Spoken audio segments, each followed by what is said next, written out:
ಮೈಸೂರಿನ ಇನ್ನೊಂದಿಬ್ರು ಮೂರು ಜನ ವ್ಯಕ್ತಿಗಳೇನು ಕೊಟ್ಟಿದ್ದಾರೆ, ಯಾರೋ ಬೀದಿಲಿ ಹೋಗಿದ್ದಾರೆ ಕೊಟ್ಟಿದ್ದಾರೆ ಅನ್ನೋ ರೀತಿಯಲ್ಲಿ ಹಗುರ ಮಾತಾಡುವಂಥ ಪ್ರಯತ್ನ ಮಾಡಿದ್ದಾರೆ. ಇದೇ ಬೀದಿಲಿ ಹೋಗುವಂಥ ಜನರ ಒಂದು ಆಶೀರ್ವಾದದಿಂದ ಇವತ್ತು 136 ಕ್ಷೇತ್ರದಲ್ಲಿ ಕಾಂಗ್ರೆಸ್ ಪಕ್ಷ ಗೆದ್ದಿರೋದು. ಹಾಗಾಗಿ ಇವತ್ತು ಯಾವುದೋ ಬಿಜೆಪಿ ಕಾರ್ಯಕರ್ತರಾಗಲಿ ಯಾವುದೋ ಒಂದು ಪಕ್ಷದ ಕಾರ್ಯಕರ್ತರು ಇವತ್ತು ಅವ್ರ ವಿರುದ್ಧ ಕೊಟ್ಟಿಲ್ಲ.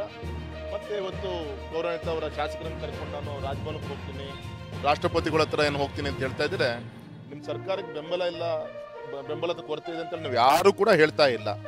ಈಗ ವಿಚಾರ ಬಂದಿರೋದು ತಮ್ಮ ವೈಯಕ್ತಿಕವಾಗಿ ತಮ್ಮ ಮೇಲೆ ಬಂದಂಥ ಆರೋಪ, ನಿಮ್ಮ ವೈಯಕ್ತಿಕ ಒಂದು ಕುಟುಂಬದ ಒಂದು ಉಪಯೋಗಕ್ಕೋಸ್ಕರ ತಾವೇನು ನಿವೇಶನವನ್ನು ಹಂಚಿಕೆಯಲ್ಲಿ ದುರುದ್ದೇಶವನ್ನು ಮಾಡ್ಕೊಂಡಿದ್ದೀರಿ, ನೋಟಿಫಿಕೇಶನ್ ಆದಂಥ ಜಾಗವನ್ನು ಮತ್ತೆ ಡಿನೋಟಿಫಿಕೇಶನ್ ತಗೊಂಡಿದ್ದೀರಿ, ಇದ್ರ ಬಗ್ಗೆ ತನಿಖೆ ನಡೀತಾರೆ. ಹಾಗಾಗಿ ಇವತ್ತು ನಾಳೆ ಇನ್ನೊಬ್ಬರನ್ನ ಯಾರಾದರೂ ಮುಖ್ಯಮಂತ್ರಿಗಳನ್ನು ಮಾಡ್ಕೊಂಬೋದು. ವಿಚಾರ ಇರೋದೇನು, ತಮ್ಮ ಸ್ಥಾನಕ್ಕೆ ಇವತ್ತು ನೈತಿಕತೆ ವಿಚಾರ ಮಾರ್ಗದರ್ಶಿಸಿ ಬಂದಿರೋದು. ಹಾಗಾಗಿ ಇವು ಕೂಡ ನಾವೆಲ್ಲರೂ ಕೂಡ ಒತ್ತಾಯ ಮಾಡ್ತೀವಿ. ನಮ್ಮ ಗೌರವಾನ್ವಿತ ರಾಜ್ಯ ಪಕ್ಷದ ನಮ್ಮ ಉಪಾಧ್ಯಕ್ಷರಂತ ಹಾಲಪ್ಪನವರಿದ್ದಾರೆ, ನಮ್ಮ ಜಿಲ್ಲಾಧ್ಯಕ್ಷ ಇದ್ದಾರೆ, ಪಕ್ಷ ಪರವಾಗಿ ಇವು ಕೂಡ ಒತ್ತಾಯ ಮಾಡ್ತೀವಿ. ಗೌರವಪೂರ್ವಕವಾಗಿ ಬಂದಂಥ ತನಿಖೆಯನ್ನು ಎದುರಿಸಿ ಅಲ್ಲಿ ನೀವು ನಿರಪರಾಧಿ ಅಂತ ಆದರೆ ಮತ್ತೆ ವಾಪಸ್ ಬಂದು ತಮ್ಮ ಸ್ಥಾನದಲ್ಲಿ ತಾವು ಕೂರಬೇಕು. ಅದು ಬಿಟ್ಟು ಈ ರೀತಿಯಂಥ ಹಗುರವಾಗಿ ದೇಶದ್ರೋಹಿಗಳು ಅಂತೇಳಿ ನಿನ್ನೆ ಸಂಗೊಳ್ಳಿ ರಾಯಣ್ಣನ ಪ್ರತಿಮೆ ಅನಾವರಣ ಸಂದರ್ಭದಲ್ಲಿ ಹಗುರ ಮಾತಾಡುವಂಥ ಪ್ರಯತ್ನ ದೇಶದ್ರೋಹಿಗಳು ಯಾರು, ದೇಶದ ಪರವಾಗಿ ಯಾರು ಅಂತೇಳಿ ಈಗಾಗಲೇ ದೇಶದ ಜನ ಈಗಾಗಲೇ ನಿರ್ಣಯ ಮಾಡಾಗಿದೆ. ಅದರ ಪ್ರತಿಫಲನೆ ಇವತ್ತು ನರೇಂದ್ರ ಮೋದಿಜಿಯವರು 3ನೇ ಬಾರಿಗೆ ಪ್ರಧಾನಮಂತ್ರಿಗಳಾಗಿ ದೇಶದ ಸೇವೆ ಮಾಡ್ತಾರೆ. ಹಾಗಾಗಿ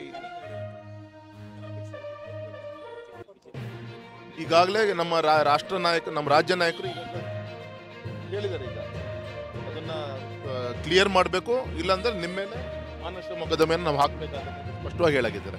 ಅಂದರೆ ಈ ಸಂದರ್ಭದಲ್ಲಿ ಓನ್ಲಿ ರೂಮರ್ಸು, ಪಕ್ಷಕ್ಕೆ ಇಮೇಜನ್ನು ಕಮ್ಮಿ ಮಾಡಲಿಕ್ಕೋಸ್ಕರ, ತಾವು ಮಿಂಚಕ್ಕೋಸ್ಕರ, ಮುಖ್ಯಮಂತ್ರಿಗಳ ಕಾಂಗ್ರೆಸ್ ಪಕ್ಷದ ರಾಜ್ಯಾಧ್ಯಕ್ಷರ ಆಶೀರ್ವಾದ ಪಡ್ಕೊಳ್ಳಿಕ್ಕೋಸ್ಕರ ಈ ರೀತಿಯಂಥ ಒಂದು ಪ್ರಚಾರದ ಪ್ರಿಯರಾಗಿ ಈ ರೀತಿಯಂಥ ಒಂದು ನಡವಳಿಕೆ ಉಳ್ಬಿಟ್ರೆ ಅದು ಯಾವುದು ಕೂಡ ಎಲ್ಲದೂ ಕೂಡ ಸುಳ್ಳು ಅಂತ ಹೇಳಿ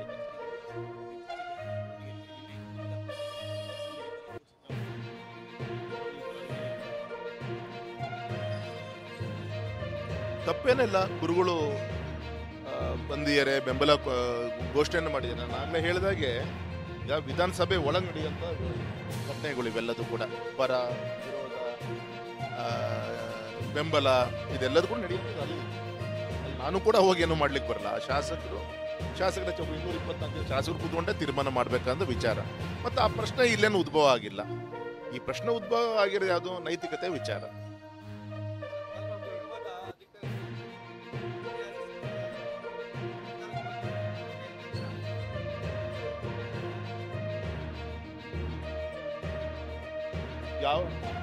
ಏನು ಅಹಿಂದ ಭಾಷಣ ಮಾಡಿಕೊಂಡು ಇವ್ರ ಅಧಿಕಾರಕ್ಕೆ ಬಂದರು.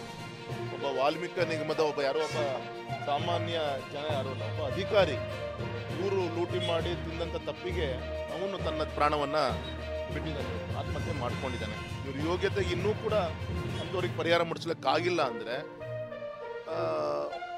ಬೇಸಿಕ್ ಆಗಿ ಅವರ ತನಿಖೆ ವ್ಯಾಪ್ತಿಯೊಳಗೆ ಈಗಾಗಲೇ ಸ್ಪಷ್ಟತೆ ಕಾಣ್ತಾ ಇದೆ.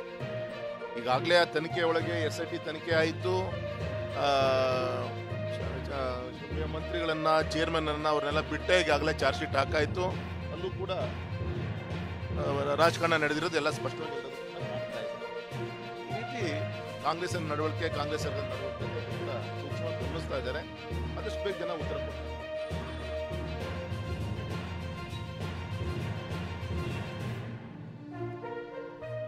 ನೋಡೋಣ. ಗೌರವಾನ್ವಿತ ಮುಖ್ಯಮಂತ್ರಿಗಳು, ಹೋಮ್ ಮಿನಿಸ್ಟರ್ ಹೇಳಿದ್ದಾರೆ, ಕೆಲವು ಅಧಿಕಾರಿಗಳು ಸಸ್ಪೆಂಡ್ ಮಾಡ್ತೀವಿ ಮತ್ತೆ ಬೇರೆ ಕಡೆ ಶಿಫ್ಟ್ ಮಾಡ್ತೀನಿ ಅಂತೇಳಿ.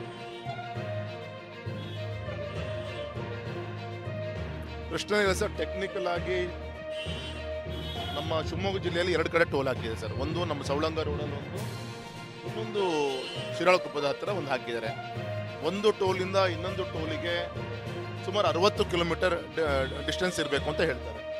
ಕೇವಲ 30 ಕಿಲೋಮೀಟರ್ ಡಿಸ್ಟೆನ್ಸ್ ಅಲ್ಲಿ 2 ಟೋಲ್ಗಳನ್ನು ಹಾಕುವಂಥ ಪ್ರಯತ್ನ. ಮತ್ತೆ ಲೂಟಿ ಮಾಡ್ತಾ ಇದ್ದಾರೆ, 2 ಪಟ್ಟು 3 ಪಟ್ಟು ಲೂಟಿ ಮಾಡಿ ನಮ್ಮ ಗ್ರಾಮಾಂತರ ಜನರಿಗೆ, ಇಡೀ ನಮ್ಮ ಹುಬ್ಳಿ ಕಡೆಯಿಂದ, ನಮ್ಮ ಜಿಲ್ಲೆ ಕಡೆಯಿಂದ ಬರುವಂಥ ಗ್ರಾಮೀಣ ಪ್ರದೇಶದ ರೈತರಿಗೆ ತೊಂದರೆ ಕೊಡುವಂಥ ಆಗ್ತಾ ಇದೆ. ಭಾರತೀಯ ಜನತಾ ಪಕ್ಷ ಅತ್ಯಂತ ಗಂಭೀರವಾಗಿ ತೆಗೆದುಕೊಂಡಿದೆ. ನಾಡಿದ್ದು ಮುತ್ತಿಗೆ ಕಾರ್ಯಕ್ರಮನೂ ಆಗ್ತಾ ಇದೆ. ಆದಷ್ಟು ಬೇಗ ಏನು ದುರುಪಯೋಗ ಪಡಿಸ್ಕೊಂಡಿದ್ದಾರೆ ಅದು 4 ಪಟ್ಟು 5 ಪಟ್ಟು ಫೈನ್ ಹಾಕ್ಲಿಕ್ಕೂ ಕೂಡ ಅವಕಾಶ ಇದೆ. ಎಷ್ಟು ಲೂಟಿ ಮಾಡಿದ್ದಾರೆ ಅಷ್ಟು ವಾಪಸ್ ಫೈನನ್ನು ಕಟ್ಟಬೇಕು, ಮತ್ತೆ ಆ ಟೋಲನ್ನು ಎತ್ತಂಗಡಿ ಮಾಡಬೇಕು ಅಂತ ನಾನು ಜಿಲ್ಲಾಧಿಕಾರಿಗಳ ಹತ್ರ ಕೂಡ ಬೆಳಗಿನ ಫೋನಲ್ಲಿ ಮಾತಾಡಿದ್ದೀನಿ ಸರ್. ಒಂದು ಕೇಶಿಪ್ ಅಲ್ಲಿ ವರ್ಲ್ಡ್ ಬ್ಯಾಂಕ್ ಇಂದ ಟೆಂಡರ್ ಆಗಿರೋದು ವಿತೌಟ್ ಟೋಲ್ ನಾವು ಮಾಡಬೇಕು ಅಂತಾನೆ ಕೇಶಿಪ್ ನಾರ್ಮ್ಸ್ ಇದೆ, ಆದರೆ ಹಾಕ್ಲೇಬೇಕು ಅಂತೇನಿಲ್ಲ. ನಮ್ಮ ಸರ್ಕಾರ ಇರುವವರೆಗೂ ಕೂಡ ಟೋಲ್ ಹಾಕೋದ್ರ ರೀತಿಯಲ್ಲಿ ಗೌರವಂತ ಮುಖ್ಯಮಂತ್ರಿಗಳು ಅಲ್ಲಿ ಶಾಸಕರು ಯಡಿಯೂರಪ್ಪನವ್ರು ನೋಡ್ಕೊಂಡಿದ್ರು. ಈ ಕಾಂಗ್ರೆಸ್ ಸರ್ಕಾರ ಬರ್ತಿದ್ದಾಗೆ ಟೋಲನ್ನು ಹಾಕುವಂತ ಕೆಲಸವನ್ನ ಮಾಡಿದ್ದಾರೆ.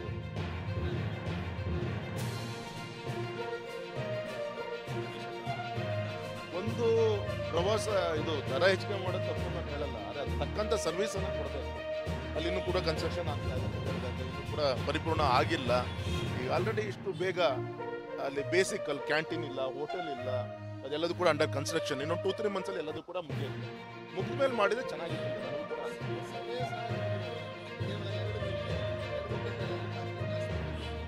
ನಾನು ಜಿಲ್ಲಾಧಿಕಾರಿ ಮಾತಾಡ್ತೀನಿ, ಯಾಕೆಂದ್ರೆ ಟೋಟಲ್ ನಮಗೆ ಅಲ್ಲಿ ಟೋಟಲ್ ನಮಗೆ ಆ ಒಂದು ಪ್ರಕೃತಿ ಕೊಟ್ಟಂತ ಜಾಗವನ್ನು ನೋಡಕ್ಕೆ ಇರೋ ಜಾಗನೇ 45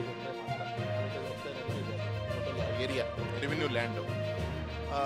ಬರುವಂಥ ಜನಸ್ತೋಮದ ರಶ್ ಏನಿದೆ ಬೆಳಗಿನ ಸಂಜೆವರೆಗೂ ಬರ್ತಾನೆ ಇರ್ತಾರೆ. ಎಲ್ಲರೂ ಕೂಡ ಅಲ್ಲೇ ಫ್ಲೋಟಿಂಗ್ ಪಾಪ್ಯುಲೇಷನ್ ಏನಿದೆ ಅದು ಹೆಚ್ಚಿಗೆ ಆಯ್ತು ಅಂದರೆ ಬೇರೆ ಥರ ಏನೋ ಸಮಸ್ಯೆ ಇರ್ಬೋದು ಅನ್ಸುತ್ತೆ. ನಾನು ಕೂಡ ಒಂದ್ಸಲ ಮಾತಾಡ್ತೀನಿ ಸರ್. Thank you.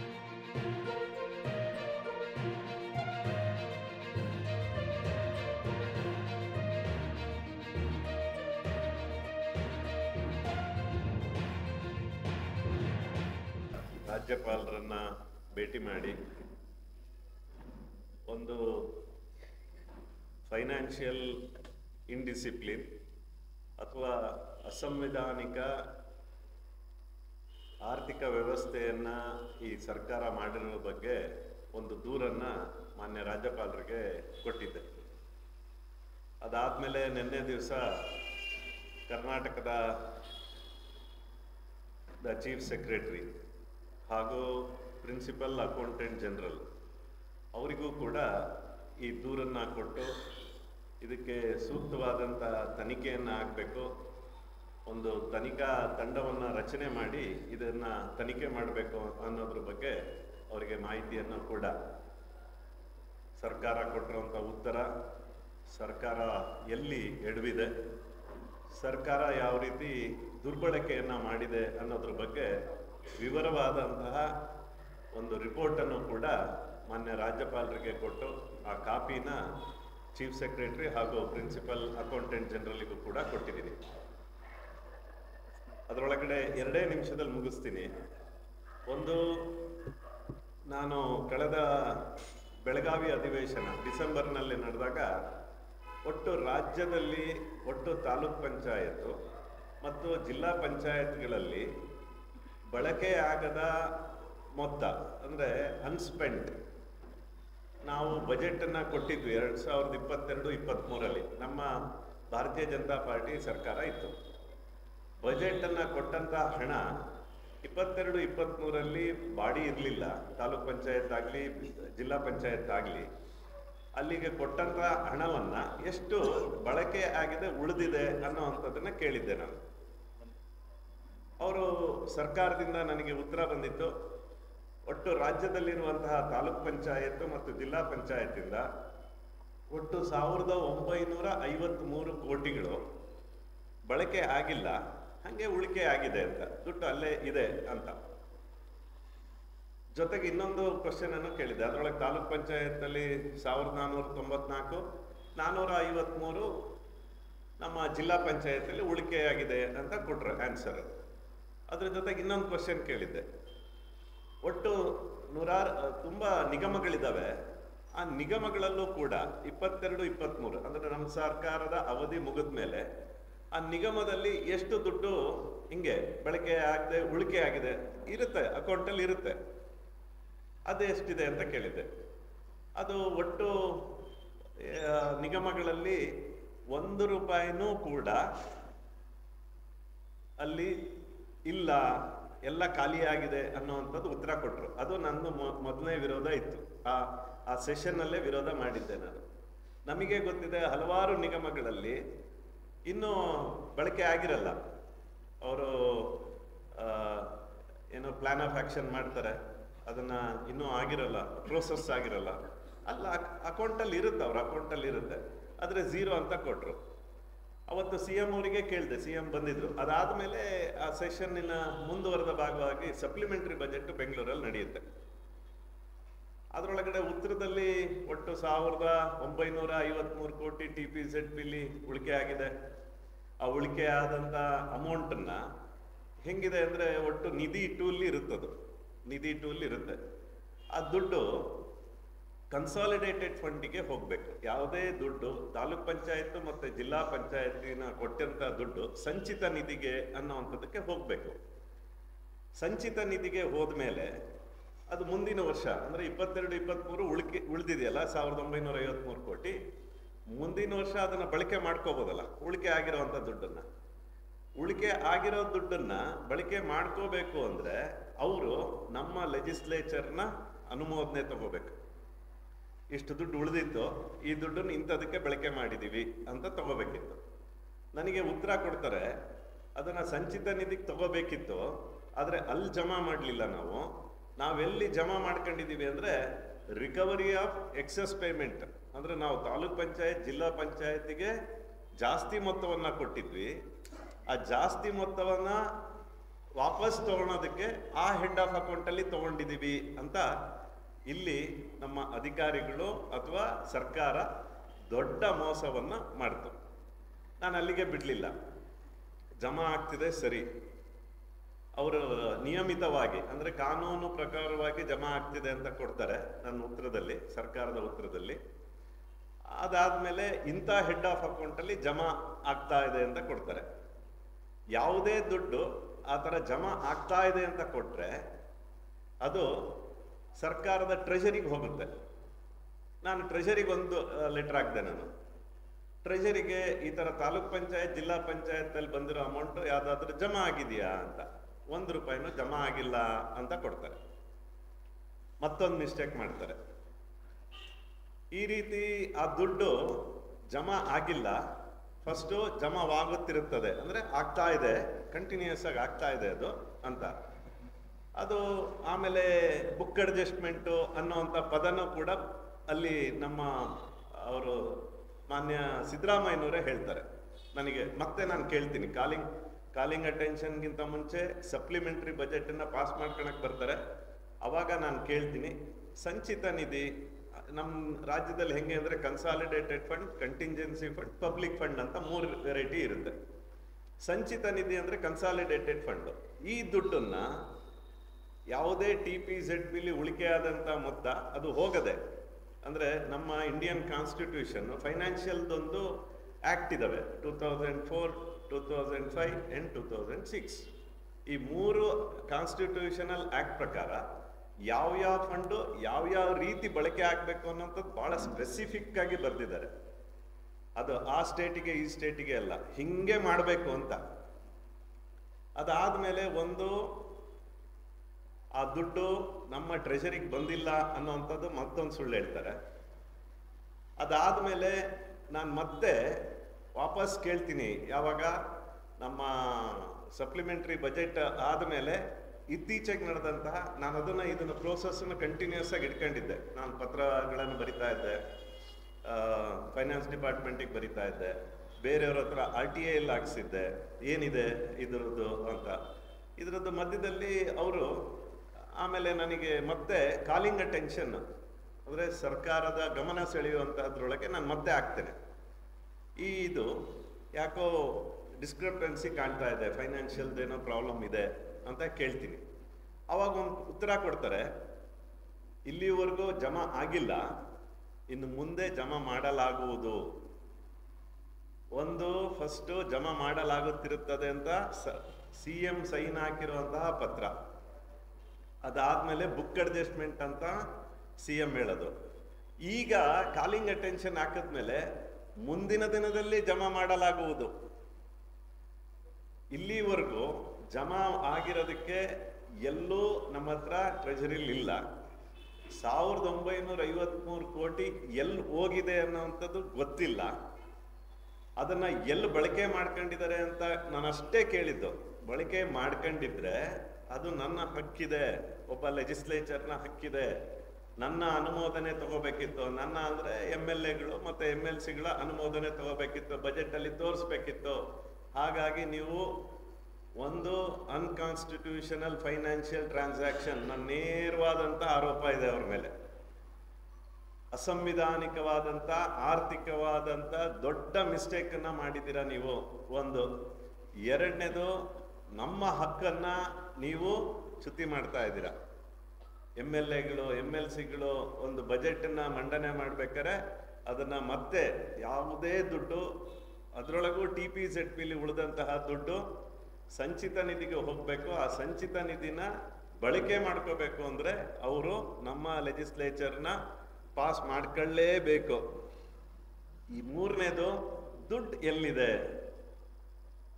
ಆ ದುಡ್ಡು ಎಲ್ಲಾರ ಒಂದ್ ಕಡೆ ಇರ್ಬೇಕಲ್ಲ, ಯಾವ್ದಾರ ಒಂದು ಅಕೌಂಟಲ್ಲಿ ಇರ್ಬೇಕಲ್ಲ. ಮಾರ್ಚ್ 31ಕ್ಕೆ ಎಲ್ಲಿ ಸರ್ಕಾರ ವಾಪಸ್ ತಗೊಂಡ್ಬಿಡುತ್ತೆ ಅಂದ್ಬಿಟ್ಟು ನಿಗಮಗಳಲ್ಲಿ ಬೇರೆ ಬೇರೆ ಅಕೌಂಟಿಗೆ ಟ್ರಾನ್ಸ್ಫರ್ ಮಾಡ್ಕೊಂಡು ಉಳಿಸ್ಕೊಂಡು ಅದನ್ನೆಲ್ಲಿ ವಾಪಸ್ ತಗೊಬಾರ್ದು ಅಂತ ಬೇರೆ ಅಕೌಂಟ್ಗಳಿಗೆ ಜಮಾ ಮಾಡ್ಕೊಂಡು ಅದನ್ನು ವಾಪಸ್ ತಗೊಂಡು ಮಾಡುವಂಥದ್ದು ಪದ್ಧತಿ ಇದೆ ಒಂದಷ್ಟು ನಿಗಮಗಳಲ್ಲಿ. ಆ ರೀತಿ ಏನಾರ ಆಗಿದ್ರೆ ನನಗೆ ಉತ್ತರ ಕೊಡಿ. TPZPದ ಆ ಥರದ್ದು ಏನಾರ ಮಾಡಿದ್ದೀರಾ? ಬೇರೆ ಕಡೆ ಏನಾರ ವಾಪಸ್ ಕೊಟ್ಟಿದ್ದೀರಾ? ಗಾಳಿಲ್ಲ ಅಂತೂ ಇರಕ್ಕೆ ಸಾಧ್ಯ ಇಲ್ಲ.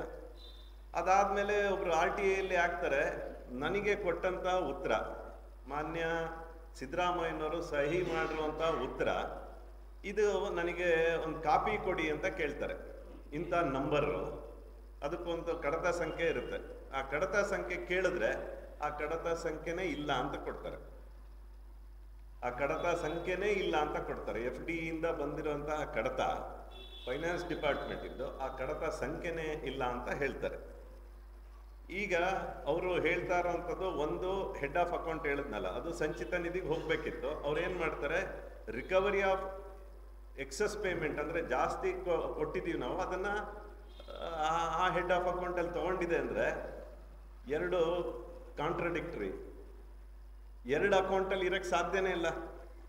ಒಂದು ನಿಧಿ ಟು ಅಂತ ಏನು TPZPಲಿ ಉಳಿಕೆ ಆಗಿರೋದು ಹೇಳ್ತೀವಿ, ಆ ಎರಡೂ ದುಡ್ಡು ಎರಡು ಅಕೌಂಟಲ್ಲಿ ಜಮಾ ಮಾಡೋಕ್ಕೆ ಸಾಧ್ಯನೇ ಇಲ್ಲ. ನಮ್ಮ ಒಟ್ಟು ಫೈನಾನ್ಷಿಯಲ್ ಇದ್ರೊಳಗಡೆ ದೊಡ್ಡ ಮಿಸ್ಟೇಕ್ ಆಗುತ್ತೆ, ಮಾಡೋಕ್ಕಾಗಲ್ಲ. ಹಾಗಾಗಿ ಇದರ ಸೂಕ್ತ ತನಿಖೆ ಆಗಬೇಕು ಅಂತ ಮಾನ್ಯ ರಾಜ್ಯಪಾಲರಿಗೆ ನಾನು ಕೇಳಿದ್ದೀನಿ.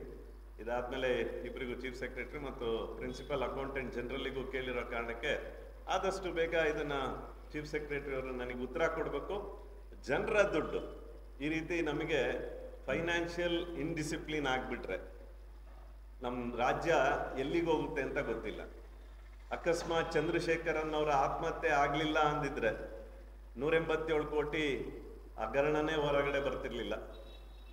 ಈ ರೀತಿ ಫೈನಾನ್ಷಿಯಲ್ ಇದನ್ನ ಯೂಸ್ ಮಾಡ್ಕೊಂಡ್ಬಿಟ್ರೆ ಜನ ಕಷ್ಟಪಟ್ಟು ಕಟ್ಟೋಂಥ ತೆರಿಗೆ ಹಣ ಎಲ್ಲಿಗೆ ಹೋಗುತ್ತೆ ಅನ್ನೋದೇ ಜನರಿಗೆ ಗೊತ್ತಾಗ್ಲಿಲ್ಲ ಅಂದರೆ ನಾಳೆ ಜನರು ಈ ಸರ್ಕಾರದ ಮೇಲೆ ಇರುವಂತಹ ನಂಬಿಕೆನೇ ಹೊಟ್ಟೋಗುತ್ತೆ. 136 ಸೀಟ್ ತಗೊಂಡಿರೋಂಥದ್ದು. ಹಾಗಾಗಿ ಮಾನ್ಯ ಸಿದ್ದರಾಮಯ್ಯನವರಿಗೆ ಮತ್ತೊಮ್ಮೆ ಒತ್ತಾಯ ಮಾಡ್ತೀನಿ, ಸೂಕ್ತ ತನಿಖೆ ಮಾಡಿ.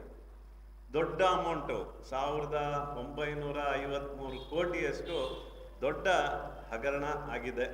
ಅದನ್ನು ಸರಿಪಡಿಸ್ಕೊಳ್ಳಿ.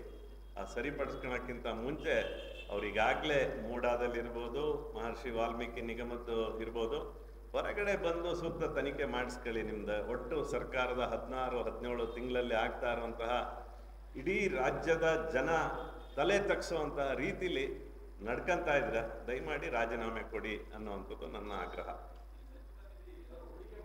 ಆಗಲ್ಲ, ಹೂಡಿಕೆ ಮಾಡಬೇಕು ಅಂದ್ರೆ 22-23 ಅದು ಉಳಿಕೆ ಆಗಿರೋದು. ವಾಪಸ್ ಎಲ್ಲಾರು ಹೂಡಿಕೆ ಮಾಡಬೇಕು ಅಂದ್ರೆ ನಮ್ಮ ಅನುಮೋದನೆ ತಗೋಬೇಕು.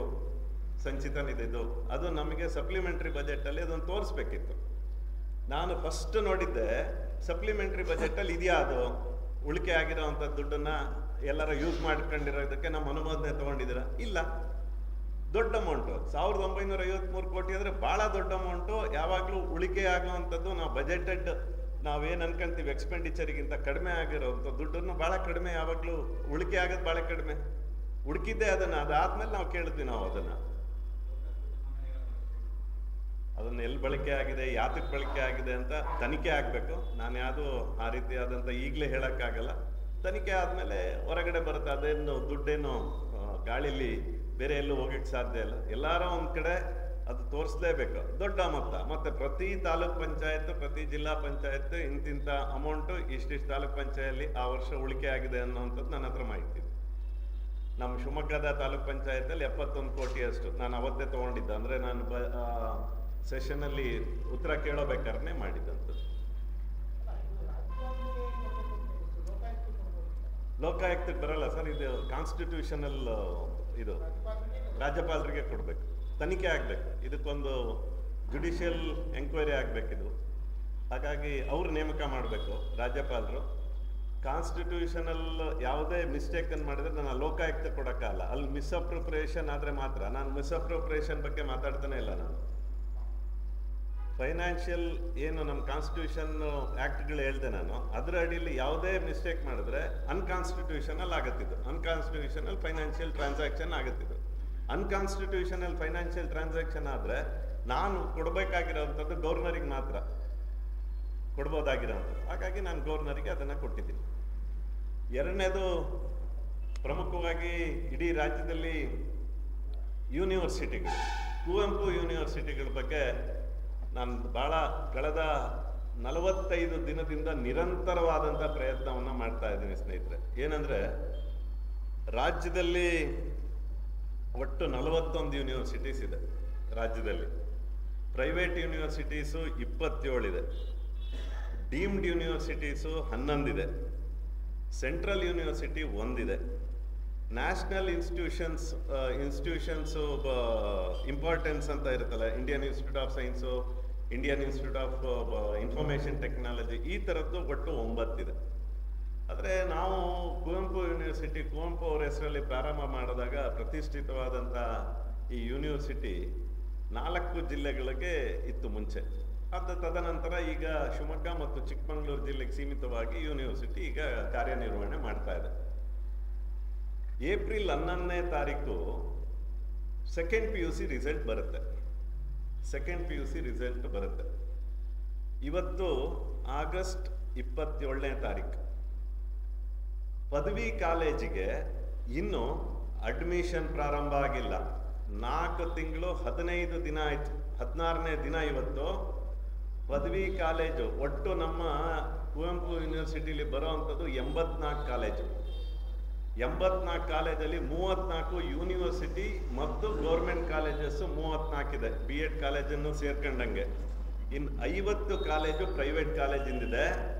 4 ತಿಂಗಳು 15 ದಿನ ಆಗಿದೆ. ಇನ್ನು ಅಡ್ಮಿಷನ್ ಪೋರ್ಟಲ್ಲು ಇವ್ರ ಸರ್ಕಾರ ಏನು ಮಾಡ್ತಿದ್ದಾರೆ ಅಂತ ಗೊತ್ತಿಲ್ಲ, ಇನ್ನೂ ಓಪನ್ ಮಾಡಿಲ್ಲ. ಎಲ್ಲದಕ್ಕೂ ಒಂದೇ ಉತ್ತರ. ನಮ್ಮ ಕುವೆಂಪು ಯೂನಿವರ್ಸಿಟಿಯ ಯಾವುದೇ ಫೈಲ್ ಹೋದ್ರೂ ನೀವು ನಂಬಲ್ಲ, ಅದ್ರದ್ದು ಒಟ್ಟು ಪ್ರೋಸೆಸ್ ಒಂದ್ಸಲ ಹೇಳ್ತೀನಿ ಹೆಂಗೆ ಮಾಡ್ತಾರೆ ಅಂತ. ಅಲ್ಲಿಗೆ ಹೋದರೆ ನಾವು ಪ್ರೈವೇಟ್ ಕಾಲೇಜವರು ಕೇಳಿದ್ರೆ, ಯಾಕೆ ಸರ್ ಇನ್ನೂ ನಮಗೆ ಅಡ್ಮಿಷನ್ ಪೋರ್ಟಲ್ ಓಪನ್ ಆಗಿಲ್ಲ? ಮುಂಚೆ ಎಲ್ಲ ಹೆಂಗಿತ್ತು ಅಂದರೆ, ನಾವೆಲ್ಲ ಓದ್ಬೇಕಾದ್ರೆ ಆ ಕಾಲೇಜವ್ರು, ಪ್ರೈವೇಟ್ ಕಾಲೇಜವರು ನಮ್ಮ ಅಡ್ಮಿಷನ್ ಮಾಡ್ಕೊತಾ ಇದ್ರು. ಈಗ ಒಂದು ಕಳೆದ 2-3 ವರ್ಷದ ಹಿಂದೆ NEP ಆದಮೇಲೆ UUCMS ಅಂತ ಮಾಡ್ತಾರೆ, unified university college management system ಅಂತ. ಅಂದರೆ ಪ್ರತಿಯೊಬ್ಬರಿಗೂ ಅವಕಾಶಗಳು ಸಿಗಬೇಕು, ಎಲ್ಲ ಕಾಲೇಜಿಗೆ ಹೋಗುವಂಥ ಅವಕಾಶ ಸಿಗಬೇಕು. ಆ ಕಾಲೇಜ್ಗಳಿಗೆ ಹೋಗುವಂಥ ಅವಕಾಶ ಅದಕ್ಕೊಂದು ಸಾಫ್ಟ್ವೇರ್ ಡೆವಲಪ್ ಮಾಡಿ ಅದ್ಭುತವಾಗಿ ಮಾಡ್ತಾರೆ. ಅದರ ನೆಪ ಒಡ್ಡಿ ಈ ರಾಜ್ಯ ಸರ್ಕಾರ ಈ 30 ಏನು ಒಟ್ಟು 84 ಕಾಲೇಜಿಂದ ಹೆಂಗೆ ನಡೆಯುತ್ತೆ ಅಂದರೆ, ಒಂದು ಕಾಲೇಜು ಪರ್ಮನೆಂಟ್ ಅಫಿಲಿಯೇಷನ್ ಅಂತ ಕೊಡ್ತಾರೆ. ಎನಿ ಡಿಗ್ರಿ ಕಾಲೇಜ್ 5 ವರ್ಷಕ್ಕೊಮ್ಮೆ ಕೊಡ್ತಾರೆ, ಒಂದು ರಿನ್ಯೂ ಮಾಡಿಸ್ತಾರೆ. ಆಮೇಲೆ 5 ವರ್ಷ ಆದಮೇಲೆ ಒಂದು ರಿನ್ಯೂವಲ್. ಅದು ಹೆಂಗೆ ಅಂದರೆ, ಯೂನಿವರ್ಸಿಟಿಗೆ ಬರಿತೀವಿ ಕಾಲೇಜಿಂದ ಅಫಿಲಿಯೇಷನ್ ಅಂತ. ಅದಾದಮೇಲೆ ಅವರೊಂದು ಲೋಕಲ್ ಇನ್ಸ್ಪೆಕ್ಷನ್ ಕಮಿಟಿ ಅಂತ ಬರ್ತಾರೆ, ನಮ್ಮ ಕಾಲೇಜ್ಗಳಿಗೆ ಭೇಟಿ ಮಾಡ್ತಾರೆ. ಭೇಟಿ ಮಾಡಾದ್ಮೇಲೆ ಆಯಿತು, ಇದು ಕಾಲೇಜಿಗೆ ಎಲ್ಲ ಚೆನ್ನಾಗಿದೆ, ಈ ಸಲ 60 ಸೀಟ್ ಇತ್ತು, ಅವ್ರೇನಾರ 10 ಸೀಟ್ ಜಾಸ್ತಿ ಕೇಳಿದರೆ ಅದೊಂದು ಬರೀತಾರೆ, ಇನ್ನು 10 ಸೀಟ್ ಜಾಸ್ತಿ ಕೇಳ್ತಾ ಇದ್ದಾರೆ ಅಂತ ಕೇಳಿ ಸರ್ಕಾರಕ್ಕೆ ಬರೀತಾರೆ. ಅದಾದಮೇಲೆ ಇವ್ರದ್ದೇ ಲೋಕಲ್ ಇನ್ಸ್ಪೆಕ್ಷನ್ ಕಮಿಟಿಯಿಂದ ಅವ್ರು ಮುಗಿಸ್ತಾ ಇದ್ರು. ಈ ಸರ್ಕಾರ ಬಂದ ಮೇಲೆ ನಾವು ಡಿಸೆಂಟ್ರಲೈಸೇಷನ್ ಬಗ್ಗೆ ಹೇಳ್ತೀವಿ. ಅಂದರೆ ಅಲ್ಲಲ್ಲೇ ಯೂನಿವರ್ಸಿಟಿಗಳು ಏನಕ್ಕಿರೋದು, ಯೂನಿವರ್ಸಿಟಿ ಸ್ಥಾಪನೆ ಏನಕ್ಕೆ ಮಾಡಿದ್ದು, ಯೂನಿವರ್ಸಿಟಿಗಳಿಗೆ ಅಧಿಕಾರ ಕೊಟ್ಟಿದ್ವಿ ಹಿಂದೆ ಎಲ್ಲ. ನೀವು ಲೋಕಲ್ ಇನ್ಸ್ಪೆಕ್ಷನ್ ಕಮಿಟಿ ಕಳಿಸಿ ಆ ಕಾಲೇಜುಗಳನ್ನು ನೋಡ್ತಾರೆ, ನೋಡಿಬಿಟ್ಟು ಅವರಿಗೆ 10 ಸೀಟ್ ಎಕ್ಸ್ಟ್ರಾ ಬೇಕಾ, ಹಲವಾರು 84 ಕಾಲೇಜಲ್ಲಿ 54 ಕಾಲೇಜಿಗಿಂತ ಜಾಸ್ತಿ ಅವ್ರು ಯಾರು ಅಡಿಷನಲ್ ಸೀಟ್ ಕೇಳಲಿಲ್ಲ, ಅಡಿಷನಲ್ ಕೋರ್ಸ್ ಕೇಳಲಿಲ್ಲ. ಅವರು ಸಿಂಪಲ್, ಈ ಸಲ ಲಾಸ್ಟ್ ಇಯರ್ ಮುಗ್ದಿದೆ ನಂದು ಅಫಿಲಿಯೇಷನ್, ಈ ವರ್ಷ ನಂದು ರಿನ್ಯೂ ಆಗಬೇಕು, ಕೊಡ್ತೀನಿ. ಕೊಟ್ಟಾದ್ಮೇಲೆ ಅದನ್ನು ಸರ್ಕಾರಕ್ಕೆ ಕಳಿಸ್ಬೇಕಂತೆ. 84 ಕಾಲೇಜಿನ ಅಫಿಲಿಯೇಷನ್ಸು ಏನು ಇವರು ಲೋಕಲ್ ಇನ್ಸ್ಪೆಕ್ಷನ್ ಕಮಿಟಿಯವರು ರಿಪೋರ್ಟ್ ಮಾಡ್ತಾರೆ, ಅದನ್ನು ಸಿಂಡಿಕೇಟಲ್ಲಿ ಪಾಸ್ ಮಾಡಿ ಅದನ್ನು ಸರ್ಕಾರಕ್ಕೆ ಕೊಟ್ಟು ಕಳಿಸಿ, ಸರ್ಕಾರದಲ್ಲಿ ಇದಕ್ಕೆ ಫೈನಲ್ ಆಗಿ ಇವರಿಗೆ ಅಡ್ಮಿಷನ್ ಪೋರ್ಟಲ್, ಈ UUCMS ಅಲ್ಲಿ ಅಡ್ಮಿಷನ್ ಪೋರ್ಟಲ್ ಇರುತ್ತೆ, ಅದನ್ನು ಓಪನ್ ಮಾಡಬೇಕಂತೆ. 4 ತಿಂಗಳು ಇಡೀ ರಾಜ್ಯದಲ್ಲಿ ಯಾವುದಾದ್ರೂ ಯೂನಿವರ್ಸಿಟಿ ಅತ್ಯಂತ ಹಿಂದೆ ಇದೆ ಅಂದರೆ ಕುವೆಂಪು ಯೂನಿವರ್ಸಿಟಿ. ಆರಂಭ ಆಗಿಲ್ಲ, ಕಾಲೇಜ್ಗಳು ಫಸ್ಟ್ ಇಯರ್ ಇನ್ನೂ ಆರಂಭ ಆಗಿಲ್ಲ ಸರ್. ಬೇರೆ ಯೂನಿವರ್ಸಿಟಿಗಳೆಲ್ಲ ಶುರು ಆಯಿತು, ಅದೊಂದೇ ಅಲ್ಲ, ಪೋಸ್ಟ್ ಗ್ರಾಜುಯೇಷನ್ ಸ್ನಾತಕೋತ್ತರ ಕೋರ್ಸ್ಗಳಿಗೆ ಈಗಾಗಲೇ ಕಾಲ್ ಫಾರ್ ಮಾಡಿದ್ದಾರೆ. ನಮ್ಮಲ್ಲಿ ಇನ್ನೂ ಡಿಗ್ರಿ ಸರ್ಟಿಫಿಕೇಟ್ ಕೊಟ್ಟಿಲ್ಲ, ಡಿಗ್ರಿ ಮಾರ್ಕ್ಸ್ ಕಾರ್ಡ್ ಕೊಟ್ಟಿಲ್ಲ, ಅವ್ರು ಅಪ್ಲೈನೇ ಮಾಡೋಕ್ಕಾಗಲ್ಲ ನಮ್ಮ ಕುವೆಂಪು ಯೂನಿವರ್ಸಿಟಿಯ ಮಕ್ಕಳು. ಇಡೀ ರಾಜ್ಯದಲ್ಲಿ ಇವತ್ತು ಕುವೆಂಪು ಯೂನಿವರ್ಸಿಟಿ ಯಾವ ಮಟ್ಟಕ್ಕೆ ಹೋಗಿದೆ ಅಂದರೆ, ಆಗಸ್ಟ್ ಇವತ್ತು 27ನೇ ತಾರೀಕು, ಇನ್ನು ಫಸ್ಟ್ ಇಯರ್ ಅಡ್ಮಿಷನ್ನು 22 ಕಾಲೇಜುಗಳಲ್ಲಿ ಇನ್ನೂ ಓಪನ್ನೇ ಆಗಿಲ್ಲ. ಅವ್ರು ತೊಗೊಳೋದೋ ಬೇಡ, ಮ್ಯಾನೇಜ್ಮೆಂಟ್ ಸೀಟು ತೊಗೊಳೋದೋ ಬೇಡ. ಅವರು ಮಕ್ಕಳಿಗೆಲ್ಲ ಹೆದರಿಕೆ, ಈ ಕಾಲೇಜಿಗೆ ನಾಳೆ ಅಫಿಲಿಯೇಷನ್ ಸಿಗಲಿಲ್ಲ ಅಂದರೆ ನಮ್ಮದಲ್ಲಿ ಫ್ಯೂಚರು, ಬೇರೆ ಕಡೆ ಹೋಗ್ತಾ ಇದ್ದಾರೆ. 22 ಕಾಲೇಜವ್ರಿಗೂ ಏನು ಮಾಡಬೇಕು ಅಂತ ಗೊತ್ತಾಗ್ತಿಲ್ಲ. ಎಷ್ಟು ಲೇಟ್ ಇದ್ದೀವಿ ಅಂದರೆ ಇನ್ನು ಕೇವಲ 2.5-3 ತಿಂಗಳಲ್ಲಿ ಇವರೊಂದು ಸೆಮ್ಮೆ ಮುಗಿಸ್ಬೇಕೀಗ. ಲಾಸ್ಟ್ ಸಬ್ಜೆಕ್ಟ್ಗಳನ್ನು ಓದೋಕ್ಕೆ ಆಗಲ್ಲ ಈ ಮಕ್ಕಳು. ಆ ಸ್ಥಿತಿಲಿ ಕುವೆಂಪು ಯೂನಿವರ್ಸಿಟಿಯ ಮಕ್ಕಳಿಗೆ ಸಮಸ್ಯೆ ಮಾಡ್ತಾ ಇರೋವಂಥದ್ದು. ಅಲ್ಲಿ ಇವತ್ತು ನಾನು ಫಸ್ಟು ಕಳೆದ 45 ದಿನದ ಹಿಂದೆ ಯೂನಿವರ್ಸಿಟಿಗೆ ಹೋಗಿ ಏನು ಸಮಸ್ಯೆ, UUCMS ಯಾರು ನೋಡ್ತಾ ಇರೋದು, ನೋಡಲ್ ಆಫೀಸರು, ಅವರಿಗೂ ಕೂಡ ಮಾತಾಡಿದ್ವಿ ನಾವು. ಮಾತಾಡಾದ್ಮೇಲೆ ಇಲ್ಲ ಸರ್ ಅದು ರಾಜ್ಯ ಸರ್ಕಾರಕ್ಕೆ ಅಲ್ಲಿಗೆ ಹೋದೆ ನಾನು. ಅಲ್ಲಿಗೆ ಹೋದರೆ ಡೆಪ್ಯೂಟಿ ಸೆಕ್ರೆಟರಿ ಆಫೀಸಲ್ಲಿ ಕೇಸ್ ವರ್ಕರು ಇವ್ರು ಫೋನ್ ಮಾಡಿ, ಸರ್ ನಮ್ಮ ಕಾಲೇಜಿಂದ ಇನ್ನೂ ಓಪನ್ ಆಗಿಲ್ಲ, ನಾವು ಅಡ್ಮಿಷನ್ ಮಾಡ್ಕೊಳಂಗಿಲ್ಲ, ಈಗ ಮುಂಚೆ ನಾವು ಅಡ್ಮಿಷನ್ ಥರ ಮಾಡ್ಕೊಳಂಗಿಲ್ಲ, ಈಗ ಪೂರ್ತಿ ಪೋರ್ಟಲಲ್ಲೇ ಅಡ್ಮಿಷನ್ ಆಗಬೇಕು. ಅಡ್ಮಿಷನ್ ಪೋರ್ಟಲ್ಲು ಓಪನ್ನೇ ಆಗಲಿಲ್ಲ ಅಂದರೆ ತೊಗೊಳಕ್ಕಾಗಲ್ಲ ಒಬ್ಬ ಕಾಲೇಜವರು. ಅವ್ರು ಹೇಳ್ತಾರೆ ನೀವು ಬಂದು ಕಂಡಿಲ್ಲಲ್ಲ ಅಂತ. ಕಾಲೇಜಿನ ಮ್ಯಾನೇಜ್ಮೆಂಟಿಗೆ, ಅಲ್ಲಿನ ಕೇಸ್ ವರ್ಕರು, ಅಲ್ಲಿನ ಯಾರು ಈ ಫೈಲ್ಗಳನ್ನು ನೋಡ್ತಾರೆ, ನೀವು ಬಂದು ಕಂಡಿಲ್ಲ ಅಂತ. ಏನು ಮಾಡಕ್ಕೆ ಹೊರಟಿದ್ದಾರೆ ಈ ಸರ್ಕಾರ ಅಂತ. ಒಂದು ಡಿಸೆಂಟ್ರಲೈಸೇಷನ್ ಮಾಡಬೇಕು, ಯೂನಿವರ್ಸಿಟಿಗೆ ಅಧಿಕಾರ ಕೊಡಬೇಕು ಅಂತಾನೆ ಯೂನಿವರ್ಸಿಟಿಗಳನ್ನು ಮಾಡಿದ್ದಂಥದ್ದು. ಅದನ್ನು ತಗೊಂಡು ಆ ಹಕ್ಕನ್ನು ಯೂನಿವರ್ಸಿಟಿಯಿಂದ ಕಿತ್ಕೊಂಡ್ರು. ಹಕ್ಕನ್ನು ಕಿತ್ಕೊಂಡಾದ್ಮೇಲೆ ಈಗ ಮಕ್ಕಳು ಫ್ಯೂಚರಲ್ಲಿ ಇವರು ಹಠ ಹಿಡಿತಾ ಇದ್ದಾರೆ. ಮಾತೇಳಿದ್ರೆ UUCMS ಹಿಂದಿನ ಗೌರ್ಮೆಂಟ್ ಮಾಡಿದ್ದು ಅಂತ. ಏನ್ರಿ ಸ್ವಾಮಿ, ಯಾವ ಯುಗದಲ್ಲಿದ್ದೀವಿ? ನಮ್ಮ ಇಡೀ ಕರ್ನಾಟಕ ನಮ್ಮ ಒಟ್ಟು ಡಿಜಿಟಲೈಸೇಷನ್ ಬಗ್ಗೆ ಎಂಥ ಅದ್ಭುತವಾದಂಥ ಸಾಫ್ಟ್ವೇರ್ ಡೆವಲಪ್ಮೆಂಟಲ್ಲಿ ನಮ್ಮದು ಟೆಕ್ ಪಾರ್ಕ್ ಇರುವಂಥ, ಅತಿ ಹೆಚ್ಚು ಟೆಕ್ ಪಾರ್ಕ್ಗಳಿರುವಂಥದ್ದು ನಮ್ಮ ರಾಜ್ಯದಲ್ಲಿ, ನಮ್ಮ ಬೆಂಗಳೂರಲ್ಲಿ. ಸಾಫ್ಟ್ವೇರನ್ನ ಸರಿ ಮಾಡೋಕ್ಕಾಗಿಲ್ಲ ಅಂದರೆ ನೀವು ಏನಕ್ಕಿದ್ದೀರಾ? 16-17 ತಿಂಗಳಾಯ್ತು ಒಂದು ಯೂನಿವರ್ಸಿಟಿ ಈ ಥರದ್ದು. ನಾಳೆ ಯಾರು ಕುವೆಂಪು ಯೂನಿವರ್ಸಿಟಿಗೆ ಯಾವ ಮಕ್ಕಳು ಬರಲ್ಲ, ಪದವಿ ಕಾಲೇಜಿಗೂ ಬರಲ್ಲ, ಪೋಸ್ಟ್ ಗ್ರಾಜುಯೇಷನ್ಗೂ ಬರಲ್ಲ. ಆ ಸ್ಥಿತಿಲಿ ಯೂನಿವರ್ಸಿಟಿನ ತೊಗೊಂಡೋಗ್ತಾ ಇರೋಂಥ ನಮ್ಮ ರಾಜ್ಯ ಸರ್ಕಾರ ನಿಜವಾಗ್ಲೂ ನಾಳೆ ದಿವಸ ಈ ಎಲ್ಲ ಮಕ್ಕಳು ನಿಮಗೆ ಶಾಪ ಆಗ್ತಾರೆ. ಆದಷ್ಟು ಬೇಗ ನಾನು ಇದನ್ನು ಹೇಳಬಾರ್ದು, ಇದನ್ನು ಹಾಗೆ ಸರಿ ಮಾಡಬೇಕು ಅಂತ ಅಲ್ಲಿನ ಅಧಿಕಾರಿಗಳು, ನಮ್ಮ ಸಚಿವರು ಒಬ್ಬರ ಮೇಲೆ ಒಬ್ರಿಗೆ ಆಗ್ತಾರೆ. ಇಲ್ಲಿ ನಮ್ಮ ಯೂನಿವರ್ಸಿಟಿಲಿ ಹೊಸದಾಗಿ ಬಂದಿರುವಂಥ ರಿಜಿಸ್ಟ್ರಾರು, ಹೊಸದಾಗಿ ಬಂದಿರುವಂಥ ನಮ್ಮ ವೈಸ್ ಚಾನ್ಸಲರ್ ಬರೋಕ್ಕೆ ಪುರ್ಸೋತಿಲ್ಲ, ಆಗಲೇ ಫಾರಿನ್ ಟೂರು ಕೂರ್ಬೇಕಲ್ಲ, ಬಂದು ಕೂತಿದ್ದಾರೆ.